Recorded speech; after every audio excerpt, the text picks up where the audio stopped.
नमस्कार दोस्तों, चलिए आज सीखते हैं बड़ी से बड़ी संख्याओं का घनमूल कैसे ज्ञात किया जाएगा बस चंद मिनट में। तो हमारे पास कुछ क्वेश्चंस है, इसका क्या ज्ञात करना है, घनमूल ज्ञात करना है। तो चलिए आज सीखते हैं घनमूल आखिर कैसे ज्ञात होगा चंद मिनट में। तो सबसे पहले घनमूल ज्ञात करने के लिए हमारे पास 1 to 10 घन मालूम होना चाहिए कि आखिर 1 से लेकर 10 तक का घन क्या होता है। तब हम आसान तरीके से घनमूल ज्ञात कर सकते हैं। घनमूल ज्ञात करने के लिए जैसे कि मैं क्वेश्चन नंबर 1 में देख रहा हूँ, घनमूल ज्ञात करने के लिए सबसे पहले क्या 3 का पेड़ लगाएंगे।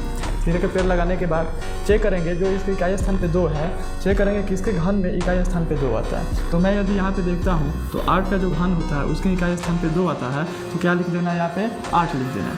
8 लिखने के बाद जो भी हमारे पास बचता है, क्या बचा 5 बचा। अब ढूंढना है घन में कि आखिर 5 किन किन 2 घन संख्याओं के बीच में होता है। तो 5 होता है 1 और 2 के बीच में, 1 और 2 के घन के बीच में होता है, यानी 5 क्या होगा 1 और 8 के बीच में हो गया। तो हमेशा लिस्ट वाला यानी सबसे कम वाला यानी सबसे छोटा क्या लेना है, सबसे छोटा क्या लेना है, घन लेना है। तो सबसे छोटा क्या है 1 है, तो ये हो जाएगा 18 हमारा सही आंसर। चलिए क्वेश्चन नंबर 2 हम देख लेते हैं क्या है। सबसे पहले तो क्या करना है, सबसे पहले 3 का पेयर लगाना है। तो 3 का यहाँ पे लग गया पेयर।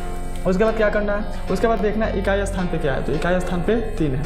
अब फिर देखना है कि इसमें किसके इकाई स्थान पे 3 आ रहा है। तो इकाई स्थान 7 जो है, 7 का जो घन होता है उसके इकाई स्थान पे क्या आता है 3 आता है। तो यहाँ पे लिख देंगे 7 लिखने के बाद अब जो हमारे पास बचा क्या 19 बचा। अब 19 देखेंगे किन 2 घन संख्याओं के बीच में 19 आता है। तो 19 आता है 2 और 3 के बीच में, यानी 2 का घन किए 3 का घन किए तो इसके बीच में आता है 19। तो क्या लेना है, सबसे छोटा घन लेना है। तो सबसे छोटा क्या है 2 है, तो यहाँ पे मैं लिख दिया 2। इसका आंसर हो गया 27।